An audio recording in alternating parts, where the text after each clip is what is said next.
लहलहाती फसलों से धरती, हर चेहरे पर है मुस्कान, खुशहाल हुआ है अपना किसान, पंजाब किसान।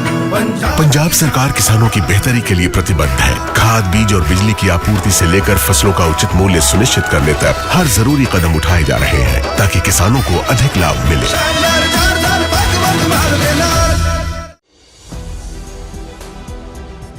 नमस्कार, आप देख रहे हैं 4 PM और मैं हूं आपके साथ सिमरन।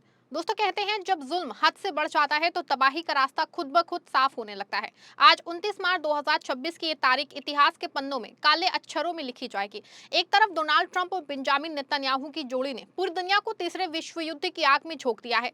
दूसरी तरफ खुद अमेरिका के अंदर ज्वालामुखी फट पड़ा है। बड़ी खबर है कि अमेरिका के 50 राज्यों में 3500 जगहों पे ऐतिहासिक प्रोटेस्ट शुरू हो गए हैं। करीब 80 लाख लोग सड़कों पे हैं और नारा एक ही है, ट्रंप की हवस की जंग बंद करो। व्हाइट हाउस की दीवारें हिल गई हैं। उधर यूरोप में नो किंग्स आंदोलन ने ट्रंप की नींद उड़ा दी है, लेकिन तबाही रुकी नहीं है, बल्कि ईरान के वाटर प्लांट पे अमेरिका और इजराइल ने कायराना हमला किया है। क्या ये ईरान को प्यासा मारने की साजिश है? आज की इस विशेष रिपोर्ट में हम आपको बताएंगे कैसे पाकिस्तान इस महाजंग को खत्म कराने के लिए इस्लामाबाद में बड़ी बैठक कर रहा है और कैसे यूक्रेन के इस जंग में कूदने से पूरी दुनिया बारूद के ढेर में बैठ गई है। दोस्तों, ट्रंप साहब को लगता था कि वो ईरान पे बम बरसाएंगे और अमेरिका की जनता उन्हें हीरो मानेगी, लेकिन पासा उलट पड़ा है। आज अमेरिका का कोना कोना ट्रंप विरोधी नारों से गूंज रहा है। 50 राज्यों में फैले इस विरोध प्रदर्शन ने वियतनाम वॉर की यादें ताज़ा कर दी हैं। 80 लाख लोग, जिनमें छात्र, मजदूर और पूर्व सैनिक शामिल हैं, वो पूछ रहे हैं कि हमारे टैक्स का पैसा निर्दोष ईरानियों के खून में क्यों बहाया जा रहा है। अमेरिका में ईरान युद्ध और ट्रंप की नीतियों के खिलाफ बड़े पैमाने पर विरोध प्रदर्शन दिखने को मिले हैं। नो किंग आंदोलन के तहत पूरे अमेरिका में हजारों लोग सड़कों पर उतर आए हैं। आयोजकों के मुताबिक सभी 50 राज्यों में 3200 से ज्यादा प्रदर्शन आयोजित किए गए हैं, जिसमें बड़े शहरों के साथ छोटे कस्बों में भी भारी भागीदारी रही। रिपोर्ट्स के अनुसार ये आंदोलन इस साल का तीसरा बड़ा विरोध प्रदर्शन है और इसमें लाखों लोगों के शामिल होने का अनुमान है।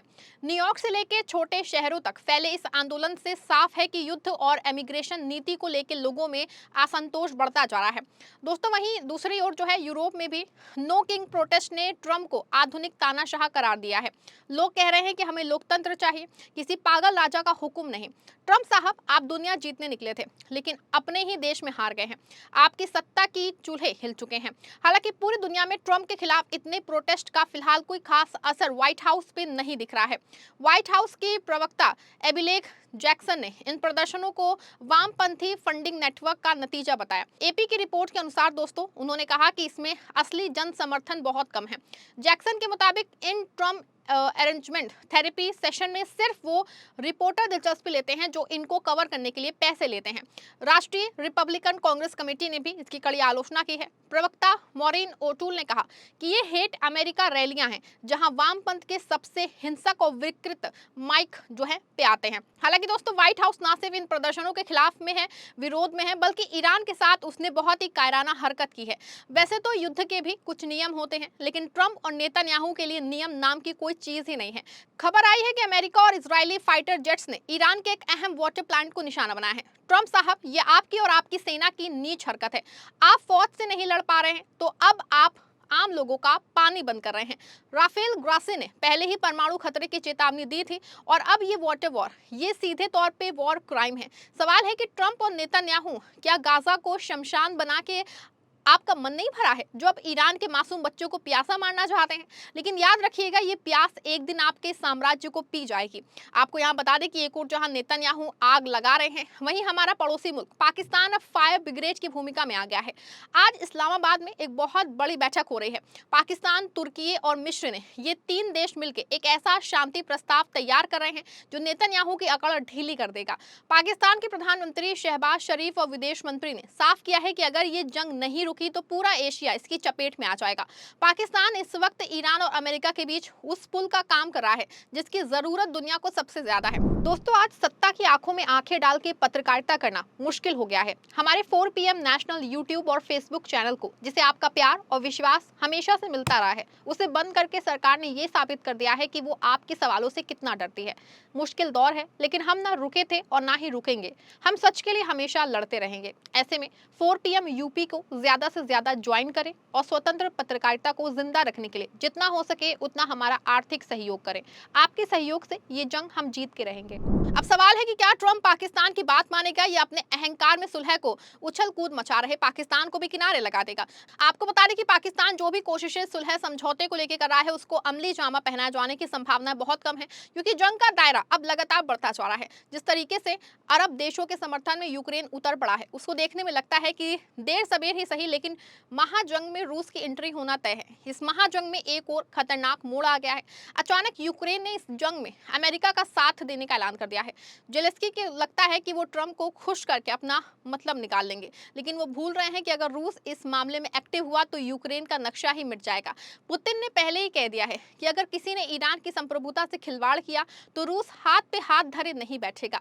आपको बता दें कि यूक्रेन के राष्ट्रपति जेलेंस्की ने बड़ा दावा किया है कि रूस ने ईरान के हमले से पहले खाड़ी क्षेत्र में अमेरिकी सैन्य ठिकानों की सैटेलाइट तस्वीर ली थी। जेलेंस्की के मुताबिक 24 और 25 को सऊदी अरब के प्रिंस सुल्तान एयरबेस समेत कई अहम ठिकानों की तस्वीरें कैप्चर की गई। उन्होंने ये भी कहा कि कुवैत एयरपोर्ट, कतर और तुर्की के सैन्य बेस और तेल ठिकानों की भी इमेजिंग की गई। जेलेंस्की ने आरोप लगाया है कि रूस की ये जानकारी ईरान के हमलों में इस्तेमाल हो सकती है।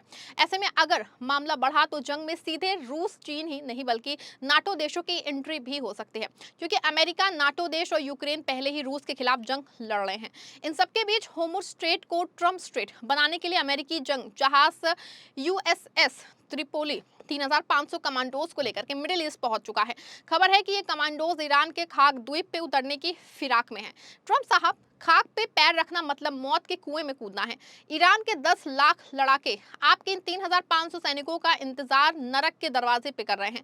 अब देखना होगा कि क्या ट्रंप अपनी सेना उतारते हैं या फिर उसे सिर्फ शो पीस बना के रखते हैं।